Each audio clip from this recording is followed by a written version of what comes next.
बिस्मिल्लाहिर्रहमानिर्रहीम। Dear students, अस्सलाम वालेकुम।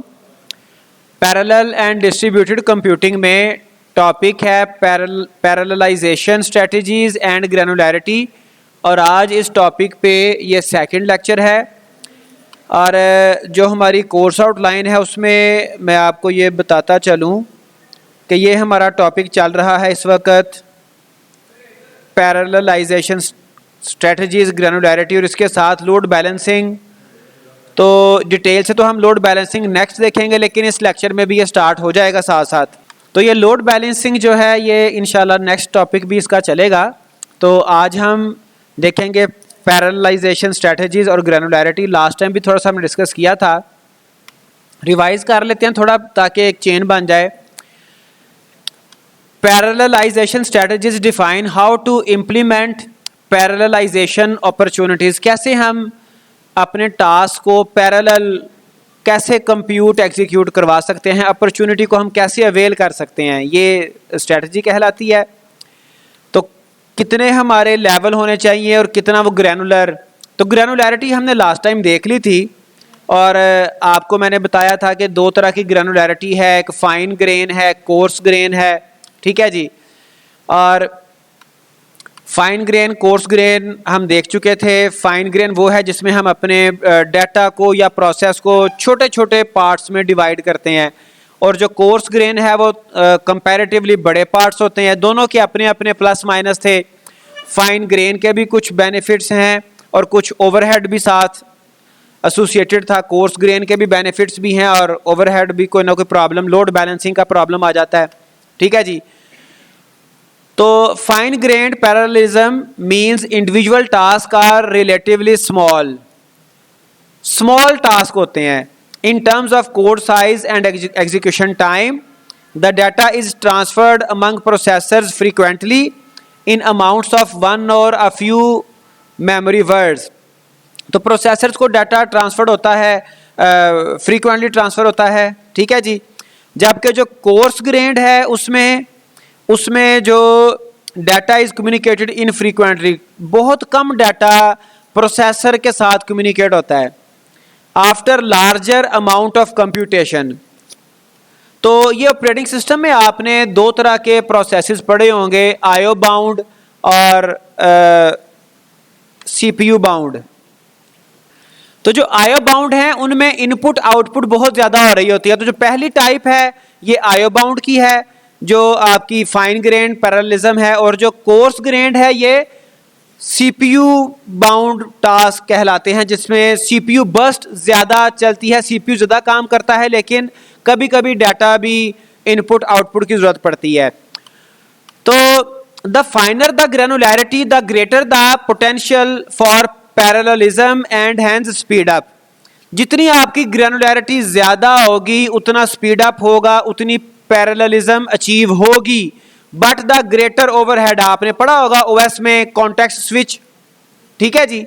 कॉन्टेक्स्ट स्विच क्या होता है? एक प्रोसेस जो है प्रोसेसर के साथ बाइंड है, प्रोसेसिंग हो रही है, और जब उस प्रोसेस को आप स्विच ऑफ करेंगे और नया प्रोसेस उस प्रोसेसर के साथ आप बाइंड करेंगे तो ये कॉन्टेक्स्ट स्विचिंग कहलाता है, और उस पर कुछ ना कुछ टाइम, कुछ ना कुछ जो है वो सर्फ होता है वक्त। ठीक है जी। तो इस तरह के और भी कुछ ओवरहेड्स हैं जो कि फाइनर ग्रैनुलैरिटी में रोल प्ले करते हैं। सिंक्रोनाइजेशन का इसमें ओवरहेड होता है।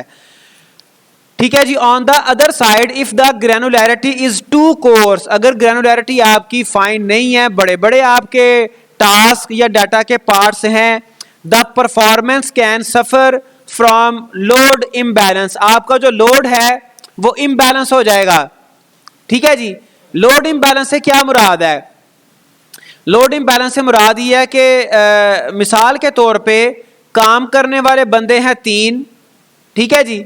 लेकिन जो हमारे पास काम है वो हैं 2, और 2 इस लेवल के काम हैं, इतने बड़े हैं, कोर्स ग्रेन्ड हैं कि उस एक काम को 2 बंदे कर ही नहीं सकते, उसको डिस्ट्रीब्यूट नहीं किया जा सकता। ठीक है। आप यूं समझ लें कि 2 कोई पत्थर हैं, वो 3 बंदों ने उठाने हैं। ठीक है। और उठाना, एक पत्थर उठाया भी ऐसे जाएगा कि उसमें दूसरा बंदा हेल्प भी नहीं कर सकता। तो अगर फर्ज करें छोटे छोटे पत्थर होते तो 3 बंदे 30 बंदे उसमें लोड बैलेंस हो सकता था, लेकिन जो कोर्स ग्रेन्ड ग्रैनुलैरिटी है उसमें लोड बैलेंसिंग का इशू आता है। कोर्स ग्रेन्ड में लोड बैलेंसिंग का इशू आता है, और जो फाइन ग्रेन्ड है उसमें जो आपको मैंने बताया कम्युनिकेशन और सिंक्रोनाइजेशन ओवरहेड आ जाता है। So in order to attain the best parallel performance, the best balance between load and communication overhead needs to be found. हमें दोनों के दरमियान बैलेंस फाइंड आउट करना है। हमें यह देखना है कि हमने ग्रैनुलैरिटी किस लेवल तक ग्रैनुलैरिटी अचीव करनी है कि हमारा जो है वो कम्युनिकेशन ओवरहेड भी कम से कम हो और लोड बैलेंसिंग भी हमारी हो जाए। ठीक है, अगर हमारी फाइन ग्रेन होगी कम्युनिकेशन ओवरहेड आएगा, अगर फाइन ग्रेन नहीं है कोर्स ग्रेन है तो फिर लोड इम्बैलेंस आएगा। We have to find out the best balance between both of these strategies. In order to attain the best parallel performance, the best balance between load and communication overhead needs to be found। तो जो balance है दोनों के दरमियान, किसके दरमियान? एक issue है लोड बैलेंसिंग और एक इशू है कम्युनिकेशन ओवरहेड।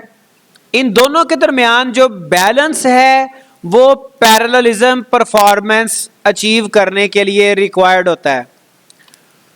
लास्ट टाइम हमने ग्रैनुलैरिटी की टाइप्स देख ली थी कि टास्क लेवल पैरेललाइजेशन है, डाटा लेवल पैरेललाइजेशन है, और इन दोनों में फिर फाइन ग्रेन और कोर्स ग्रेन अपना इम्पैक्ट करते हैं। तो आज हम देखेंगे टास्क लेवल ग्रैनुलैरिटी। प्रीवियस हम पिछले लेक्चर में भी किसी हद तक पढ़ चुके थे। टास्क लेवल जैसा कि इसके नाम से जाहिर है, हम प्रोसेस को, टास्क को छोटे पार्ट्स में डिवाइड करते हैं। Task level granularity is directly related to the program decomposition into independent task. एक तो उसको हमने डिकम्पोज करना है, दूसरा हर जो टास्क है सब टास्क वो इंडिपेंडेंट होगा। ठीक है जी, अगर वो इंडिपेंडेंट नहीं है, अगर वो डिपेंडेंट है तो फिर हम उसको बिल्कुल ऑटोनोमस टास्क के तौर पर किसी प्रोसेसर को असाइन कर ही नहीं सकते। डिपेंडेंसी आएगी ना कि उसका जो प्रीवियस टास्क जिसके ऊपर वो डिपेंड कर रहा है पहले वो एग्जीक्यूट हो, फिर इसकी बारी आए, तो हम उसको फिर असाइन नहीं कर पाएंगे। तो टास्क डिकम्पोज भी करने हैं और होंगे भी वो independent. It has two types, fine grain tasking, जैसा कि उसने पहले बता दिया कि दो मेन टाइप्स हैं, टास्क लेवल ग्रैनुलैरिटी और डाटा लेवल ग्रैनुलैरिटी, और दोनों में फिर फाइन ग्रेन और कोर्स ग्रेन की टाइप्स आ जाती हैं।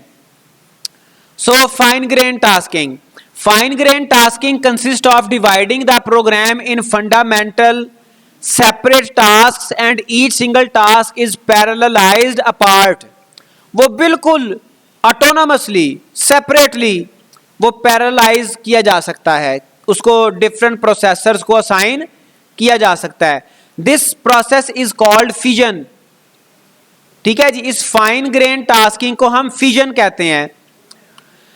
The benefit of the fine grain parallelization strategy is the high reusability since each task may be found in more than one algorithms.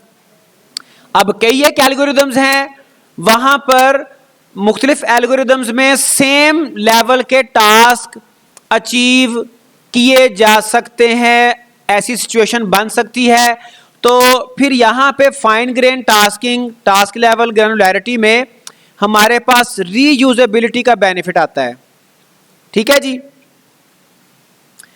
Since each task में B found in more than one algorithm which is the case of most image processing algorithm. बेशुमार image processing algorithms में ऐसा case आ जाता है जहां पर हमें अपने फाइन ग्रेन टास्क को रीयूजेबल करना पड़ जाता है। This means that a parallel version of this operation can be reused more than once in different applications without any modification to ensure high portability among different application. तो हम अपने उस executed result को without any overhead हम उसको portable वे में use कर सकते हैं। पोर्टेबल से मुराद यह है कि डिफरेंट सिस्टम्स के ऊपर, डिफरेंट मशीन्स के ऊपर, डिफरेंट एनवायरनमेंट्स में इजीली चल सके, कन्वर्ट हो सके, जो इजीली मूवेबल हो उसको हम पोर्टेबल कहते हैं। However, this strategy may suffer from the overhead introduced by successive thread launches. हमें बहुत सारे थ्रेड लॉन्च करने पड़ेंगे because it is fine grain। तो फाइन ग्रेन में हमें ज्यादा थ्रेड्स की जरूरत है। अब थ्रेड क्या है, आपको ये प्रीवियस लेक्चर्स में हमने ये बात डिस्कस कर लिया कि थ्रेड्स आपके पास एक प्रोसेसिंग यूनिट होता है, छोटा सा प्रोसेसिंग यूनिट है जो कि टास्क को आजादाना तौर पे वो एग्जीक्यूट करवा सकता है। पुअर टेम्पोरल डाटा लोकेलिटी, इसमें पुअर टेम्पोरल डाटा लोकेलिटी का कॉन्सेप्ट भी पाया जाता है। डाटा लोकेलिटी क्या है कि आप कोई जो आपके पास कैलकुलेशंस हैं वो लोकल, आप उसको जिस तरह से हमारे सीपीयू में कैश का कॉन्सेप्ट है ना, जो फ्रीक्वेंटली यूज्ड डाटा है वो हम कैश में पुट कर लेते हैं, इसी तरह से प्रोग्रामिंग में टेम्पोरल डाटा लोकेलिटी का कॉन्सेप्ट आता है कि आपका कैलकुलेटेड डाटा कहीं पे सेव हो, उसको आप फ्रीक्वेंटली एक्सेस कर लें। Next is coarse grain tasking, जिसमें हमारे टास्क के छोटे छोटे पार्ट्स की बजाय बड़े बड़े पार्ट्स जिसमें हम बनाएं। Coarse grain tasking consist in packing a sequence of task into a macro task, एक बड़े टास्क के साथ उसको आपने ज्वाइन किया हुआ है, मैक्रो, और मैक्रो का अपोजिट है micro. This process is called fusion. पहला फ्यूजन था, ये फ्यूजन जो फाइन ग्रेन टास्किंग है, fine grain tasking is called fusion, और जो कोर्स ग्रेन टास्किंग है उसको फ्यूजन कहते हैं। Each macro task is assigned to a single thread which processes a part of data array. एक थ्रेड को एक मैक्रो असाइन हो जाता है, वो एक डाटा के ऊपर एग्जीक्यूशन परफॉर्म करता है, अरे ऑफ डाटा के ऊपर, वेक्टर ऑफ डाटा के ऊपर एग्जीक्यूशन परफॉर्म कर देता है। अरे वेक्टर डाटा आपके ये जीपीयूज में जो आपके ग्राफिक कार्ड्स हैं वहां पे vector of data, array of data का कॉन्सेप्ट पाया जाता है। The implementation of this parallelization strategy needs additional programming efforts to manage boundaries between neighbours data in order to minimize the synchronization barriers and data communication। अब हम अपने जो हमारा ये जो टास्क को हम डिवाइड करते हैं मल्टीटास्क में, इसमें एक बाउंड्री डिपेंडेंसी का कॉन्सेप्ट आ जाता है। ठीक है जी, नेबरिंग डाटा, बाउंड्री डिपेंडेंसी, ये क्या कॉन्सेप्ट है पहले ये समझें। बाउंड्री क्या होती है? जिस तरह से प्रोग्रामिंग में ऑब्जेक्ट ओरिएंटेड पैराडाइम में हम मल्टीपल ऑब्जेक्ट्स बनाते हैं, हर ऑब्जेक्ट का अपना एक टास्क है, उसका एक अपनी एक स्पेशलिटी है, तो डिफरेंट ऑब्जेक्ट आपस में इंटरेक्ट भी करते हैं। ठीक है जी, तो वो जो बाउंड्रीज हैं आप ऑब्जेक्ट की सूरत में बनाएं या किसी और तरीके से आप क्रिएट करें, दैट इज कॉल्ड बाउंड्री। और सम टाइम बाउंड्रीज एक दूसरे पर डिपेंड कर रही होती हैं। तो यहाँ पे कोर्स ग्रेन में हमें प्रोग्रामिंग एफर्ट भी करना पड़ती है, किस लिए कि हमारे सिंक्रोनाइजेशन हमारी कम हो जाए और डाटा कम्युनिकेशन कम हो जाए और जो बाउंड्री डिपेंडेंसी है वो मिनिमाइज हो जाए। When the implementation of coarse grain strategy is optimized, runtime performances may be improved by increasing temporal data locality and by avoiding overhead caused by threads launches and data transfer। तो temporal data locality आपको बता दिया, आपका pre process data पड़ा होगा, खास तौर पे वो डाटा जो कि बार बार यूज होना है। ठीक है जी, जैसे यहां पे बता दिया, temporal locality refers to the reuse of specific data and और resources within a relatively small time duration. एक खास टाइम होगा, उस टाइम में अगर सेम डाटा रिक्वायर्ड है तो आप उसको इजीली नियर बाय लोकेशन से एक्सेस कर सकते हैं। और आपको मैंने बताया कि सेम कॉन्सेप्ट आपका कैश का भी सीपीयू के साथ होता है। Next is data level granularity. Data level granularity, अब इसके नाम से जाहिर है यहां पे हम डाटा को पार्ट्स में डिवाइड करेंगे।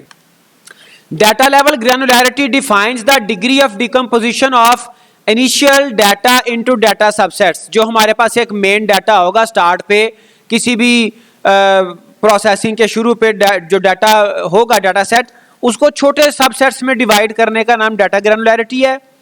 It also has two types, fine grain tiling and coarse grain tiling. जब टास्क की बात थी उस वक्त फाइन ग्रेन टास्किंग का वर्ड यूज हुआ था, तो टाइलिंग का वर्ड यूज होगा डाटा के साथ। Fine grain tiling consist of decomposing the data into small subsets, small tiles in the case of image processing. The small tiles are assigned to small groups of threads. ठीक है जी, जो हमारी छोटी छोटी tiles हैं वो हम कम थ्रेड्स को असाइन कर देते हैं। This strategy exposes a high degree of concurrency. तो जो फाइन ग्रेन टाइलिंग है इसमें हमारे पास हम कंकरेंसी अचीव करते हैं, जिसे कहते हैं कि full fledge concurrency, and takes advantage of architectures supporting a huge number of threads. ऐसे आर्किटेक्चर जो कि मल्टी थ्रेड्स ऑफर करते हैं, उनकी जो ऑफरिंग है उसको हम एक्सप्लॉइट करते हैं, उसको फुली यूज कर लेते हैं। इसको अब यूं समझ लें, मैं आपको बता देता हूं कि बाज जो हमारे स्टूडेंट्स हैं वो क्या करते हैं जी, वो सिस्टम ले लिया i7 10th जनरेशन, और करना क्या है उस पे जनाब मूवीज देखनी है, या उस पे कोई छोटे छोटे काम, मैक्सिमम वो डेव C++ चला लिया, कोई जावा कर ली। ठीक है, तो जो आपका सिस्टम है, जो आपका सिस्टम ऑफर कर रहा है उससे बहुत कम आपका वर्कलोड है। तो अगर आप फाइन ग्रेन टाइलिंग करें और आपका सिस्टम अगर आपको हाइपर थ्रेडिंग ऑफर कर रहा है, मल्टी थ्रेड्स आपको ऑफर कर रहा है, तो उसको एक्सप्लॉइट किया जा सकता है, सिस्टम के रिसोर्सेज को फुली यूज किया जा सकता है। In addition this strategy is usually not constrained by the hardware resources limited. ये लिमिटेशन हार्डवेयर के अगर रिसोर्सेज अगर लिमिटेड हैं, कम है, तो तब भी fine grain tiling best performance, अच्छी परफॉर्मेंस देता है। अब रिसोर्सेज आपको पता है, उसकी मल्टीपल रिसोर्सेज हैं, उसके मतलब रैम वगैरह या और आपका CPU। However, it suffers from a significant overhead in processing replicated data at borders to handle boundary dependencies। Boundary dependency आपको मैंने बता दिया, जब हम किसी भी टास्क को या डाटा को डिवाइड करते हैं सब टास्क में या सब डाटा में, सब डाटा सेट्स में, तो उस वक्त एक डाटा सेट को अगर दूसरे डाटा सेट के साथ इंटरेक्ट करने की जरूरत है, तो सम टाइम वहां पे बाउंड्री डिपेंडेंसी का कॉन्सेप्ट आता है। Boundaries are created as per purposes और as per requirements. Each boundary must create objects related to a single area of concern like a layer, a feature. हम किसी एक feature को इंप्लीमेंट करने के लिए, किसी एक लेयर को इंप्लीमेंट करने के लिए, या इस तरह के और डिफरेंट सिनेरियोज हो सकते हैं। हम एक ऑब्जेक्ट या कोई एक सेपरेट कंसर्न अचीव करने के लिए हम कोई सब टास्क, सब ऑब्जेक्ट क्रिएट करते हैं, वहां पे बाउंड्री डिपेंडेंसी का कॉन्सेप्ट आ जाता है। Next is coarse grain tiling.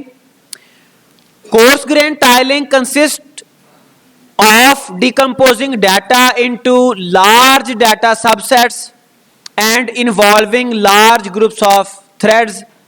तो इसमें सबसेट्स भी आपके लार्ज डाटा सबसेट्स हैं और थ्रेड्स भी आपके ज्यादा उसके ऊपर फिर डिप्लॉय करते हैं। स्मॉल डाटा सेट्स में क्या होता था, एक छोटा सा सब डाटा है, छोटा सा डाटा है, उसके ऊपर एक थ्रेड जो है वो एक थ्रेड या दो थ्रेड मिलके उसको एग्जीक्यूट करवा देते हैं।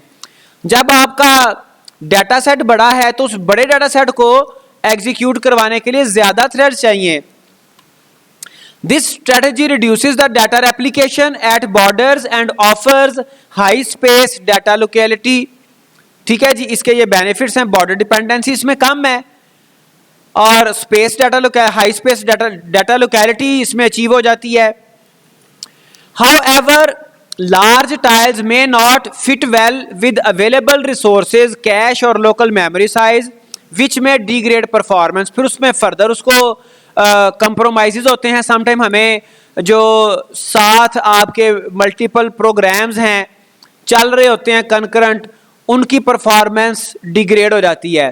क्यों? क्योंकि हमारा डाटा सेट लार्ज है और वो अकेला डाटा सेट रैम को वो जो है वो फिल कर रहा है, ठीक है, हमारी कैश को फिल कर रहा है, और बाकी जो रेलिवेंट अदर प्रोग्राम्स हैं, प्रोसेसेस हैं, वो फिर डिस्टर्ब हो जाते हैं, उनकी फिर परफॉर्मेंस जो है वो कंप्रोमाइज होती है। नाउ इसी बेस के ऊपर types of parallelization, types of parallelism और also known as parallelism models. अब ये यहां पे है आपकी स्ट्रेटेजीज, टाइप्स ऑफ पैरेललिज्म या फिर पैरेललिज्म मॉडल्स। ये क्या करते हैं? Define the way to organize independent workflows. We can distinguish three main types of parallelism. One is data, task, pipeline. किसी हद तक हम डाटा और टास्क को पहले देख चुके हैं, ठीक है। पाइपलाइन थोड़ा इससे डिफरेंट कॉन्सेप्ट है, हम इसको एक और एंगल से देखते हैं। Data parallelism, data parallelism refers to work units executing the same operations on a set of data. अब हमारे पास ऐसे वर्क यूनिट्स होंगे, ऐसे वर्क यूनिट्स होंगे जो कि सेम एक ही तरह का ऑपरेशन सेट ऑफ डाटा के ऊपर परफॉर्म कर रहे हैं। कोई भी हमारे पास डाटा है, सेट ऑफ डाटा है, उसके ऊपर सेम ऑपरेशंस परफॉर्म हो रहे हैं एक ही तरह के। यू कैन से प्लस हो रहा है, माइनस हो रहा है, मल्टीप्लिकेशन हो रहा है, लेकिन वो plus minus multiplication multiple work units हैं जो परफॉर्म कर रहे हैं।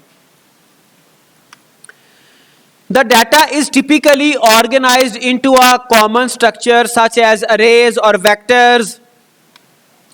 Each work unit performs the same operations as other work units but on different elements of the data structure. Data structure element उसका different हो सकता है लेकिन operation same होते हैं, data set same होता है। The first concern of this parallelism type is how to distribute data on work units while keeping them independent. अब आपके वर्क यूनिट इंडिपेंडेंट हैं, वर्क यूनिट आपस में वो एक दूसरे पे डिपेंड तो नहीं कर रहे, लेकिन आपका डाटा कॉमन है। डाटा को आप उन सब के साथ किस तरह से डिस्ट्रीब्यूट करवाएं, ये यहां पे एक इशू आता है। Data parallelism is generally easier to exploit due to the simpler computational model involved, तो इसको अचीव करना आसान है। Next is task parallelism. Task parallelism is known as functional parallelism or control parallelism. इसका ये दूसरा एक दो और भी नाम है, और जैसा कि इसके नाम से जाहिर है, अब अगर प्रोग्रामिंग की बात करें वहां पे आपने कंट्रोल स्ट्रक्चर्स पढ़े होंगे, स्विचेस पढ़े होंगे, इफ कंडीशंस में हर इफ कंडीशन पे स्विच पे हमारे पास मल्टीपल पाथ बन जाते हैं, उसी बेस पे हम इसको टास्क को पैरेललाइज कर रहे होते हैं। This type of parallelism considers the case when work units are executing on different control flow paths, और ये कंट्रोल फ्लो पाथ हमारे प्रोग्रामिंग में हम इनको पढ़ते हैं, आपके कंट्रोल स्ट्रक्चर्स हैं जो आप पढ़ते हैं डिफरेंट। इफ का पूरा एक मतलब इफ एल्स लैडर वगैरह आप पढ़ के आ रहे हैं, स्विच स्टेटमेंट्स आप पढ़ के आते हैं, वहां पे भी आपके डिफरेंट कंट्रोल पाथ बन रहे हैं। उसके अलावा आपके फिर लूप्स की सूरत में डिफरेंट पाथ बन जाते हैं, लेकिन मेन इसमें जो आपके कंट्रोल फ्लो पाथ में रोल प्ले करता है वो स्विच स्टेटमेंट्स और इफ कंडीशंस वगैरह प्ले करती हैं। वर्क यूनिट्स में execute different operations on either the same data और डिफरेंट डाटा। अब जो हमारे पास डिफरेंट वर्क फ्लो पाथ्स हैं वो सेम डाटा के ऊपर या डिफरेंट डाटा के ऊपर ऑपरेशन परफॉर्म कर रहे होते हैं। तो इस सूरत में भी हम पैरेललाइजेशन अचीव करते हैं। एक जो आपका थ्रेड है वो एक वर्कफ्लो पाथ के साथ काम कर रहा है, दूसरा थ्रेड दूसरे वर्कफ्लो पाथ के साथ काम कर रहा है। In task parallelism work units can be known at the beginning of execution. जब हम अपना प्रोग्राम लिखते हैं उसी वक्त हमें पता होता है, उसी वक्त हमें आइडिया होता है कि इसके ये फलां फलां पाथ हैं, ये हमारा इफ का ये ब्लॉक है, ठीक है जी। इफ जो हम करली ब्रेसेस में उसको एक ब्लॉक बना देते हैं, ये ट्रू पार्ट है, ये इसका फॉल्स पार्ट है, ये एल्स इफ, ये एल्स इफ, और ये एंड पे एल्स एंड सो ऑन। तो ये जो हमारे पास टास्क हैं, वर्क यूनिट्स हैं, ये हमें बिगिनिंग ऑफ एग्जीक्यूशन पे पता होते हैं, या फिर मैक्सिमम ये रन टाइम पे जनरेट भी हो सकते हैं in some cases. Task parallelism could be expressed in the GPU context in two ways. Multi GPU अगर एनवायरनमेंट है आपका, each task could be processed by a separate GPU. ठीक है जी, अगर आपके हैवी ग्राफिक्स उसमें इन्वॉल्व है। और अगर आपका सिंगल जीपीयू एनवायरनमेंट है, the task parallelism is expressed as independent kernel queues. फिर वो कर्नल लेवल पे आपकी जो क्यूज हैं उसकी बेस पे आपकी पैरेललिज्म अचीव होती है। Called respectively streams and command queues in CUDA. CUDA आपका एक प्रोग्रामिंग एनवायरनमेंट है। Compute unified device architecture and OpenCL, OpenMP, कई एक फिर इसके अलावा कई एक एनवायरनमेंट्स हैं, प्रोग्रामिंग एनवायरनमेंट हैं, वहां पर आपकी डिफरेंट स्ट्रीम्स बन जाती हैं। यहाँ पे दो मेंशन्ड हैं, कूडा, ओपन सीएल, इसके अलावा ओपन एमपी और ओपन सीवी, काफी सारे प्रोग्रामिंग एनवायरनमेंट्स हैं जहां पे आपकी जो स्ट्रीम्स हैं उनको मुख्तलिफ नाम दिए गए हैं, लेकिन सिंगल जो आपका जीपीयू एनवायरनमेंट है वो in different streams of data के ऊपर, टास्क के ऊपर फिर काम कर रहा होता है। Kernel queues are executed concurrently where each kernel queue performs its workload in a data parallel fashion. तो ये आपका टास्क पैरेललिज्म था। Next is pipeline parallelism. Now the next parallelization is pipeline parallelism. Pipeline parallelism is known as temporal parallelism. अब temporal एक concept पाया जाता है associated with time. Temporal parallelism में टाइम फैक्टर रोल प्ले करता है, जहां पे कुछ टास्क कुछ डाटा, अब ये दोनों पे अप्लाई हो सकता है, कोई टास्क कोई डाटा एक दूसरे के ऊपर डिपेंड कर रहा है और किसी टास्क ने एक दूसरे टास्क के एग्जीक्यूट होने के बाद एग्जीक्यूट होना है, उसका डिपेंडेंट है, वहां पर फिर हम पाइपलाइन पैरेललिज्म को यूज करते हैं। टेम्पोरल पैरेललिज्म भी कहलाती है ये। This type of parallelism is applied to chains of producers and consumers that are directly connected. अब प्रोड्यूसर कंज्यूमर, यहां पे डिपेंडेंसी का कॉन्सेप्ट है, आपने ये प्रोड्यूसर कंज्यूमर प्रॉब्लम ओएस में डिस्कस की होगी। ठीक है जी। प्रोड्यूसर क्या है? ये कोई डाटा प्रोड्यूस करता है, यानी कि कोई डाटा ये आउटपुट देता है और इस डाटा को इस कंज्यूमर ने यूज करना है, कंज्यूम करना है। ठीक है जी। तो अब डेफिनेटली जो प्रोड्यूसर है उसकी एग्जीक्यूशन पहले होनी चाहिए, जो कंज्यूमर है वो प्रोड्यूसर के बाद एग्जीक्यूट होगा। ठीक है। तो जहां पर ऐसी कोई सिचुएशन आ जाए डिपेंडेंसी वाली, प्रोड्यूसर कंज्यूमर वाली, वहां पे हम पाइपलाइन पैरेललिज्म को यूज करते हैं। Each task is divided in a number of successive phases. मैं फिर आपको बता चुका हूं कि पाइपलाइन पैरेललिज्म आपका डाटा में भी और टास्क में, दोनों में यूज हो सकता है। Each task is divided in a number of successive phases. Her task को आप मल्टीपल फेजेस में डिवाइड करते हो, पहला फेज, दूसरा फेज, तीसरा फेज, स्टेप वाइज।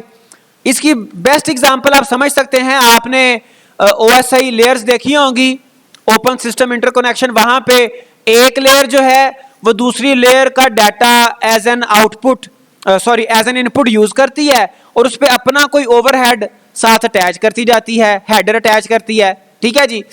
तो जो लेयर्स हैं वो एक सीक्वेंस के साथ अपना काम कर रही हैं। तो यहां पर भी हम एक सक्सेसिव पाथ्स, फेजेस बनाते हैं। The result of each work unit is delivered to the next for processing. हर एक फेज का जो रिजल्ट है वो दूसरे फेज को पास किया जाता है, उसको डिलीवर किया जाता है, उसकी प्रोसेसिंग के लिए वो अपना प्रोसेस, अपना रोल उसके ऊपर प्ले कर दे। एट द सेम टाइम जब प्रोड्यूसर ने डाटा आगे फॉरवर्ड कर दिया, उसी वक्त the producer work unit starts to process a given phase of a new task. उसने प्रीवियस टास्क की जो आउटपुट है वो अगले फेज को फॉरवर्ड कर दिया है, अब वो नया टास्क प्रोसेस कर सकता है और इस तरह से ये काम चलता रहता है। Compare to data parallelism, this approach offers reduced latency, reduced buffering and good locality. ठीक है। जो आपके रिजल्ट्स हैं वो भी पास पास ही अवेलेबल हैं, कोई ना कोई उसको फेज यूज कर रहा है और रिडंडेंसी भी नहीं है और बफरिंग भी इसमें नहीं करना पड़ती। जो एक प्रोसेस ने, एक फेज ने जो आउटपुट दी, अब अगला फेज उसके ऊपर काम कर रहा है, बफर नहीं करना पड़ रहा डाटा को। However, this form of pipelining introduces extra synchronization। हमारे पास मल्टीपल फेजेस हैं, हर फेज एक दूसरे के साथ उसकी सीरियल भी है और आपस की सिंक्रोनाइजेशन रिक्वायर्ड है, कम्युनिकेशन रिक्वायर्ड है। As producers and consumers must stay tightly coupled in their execution.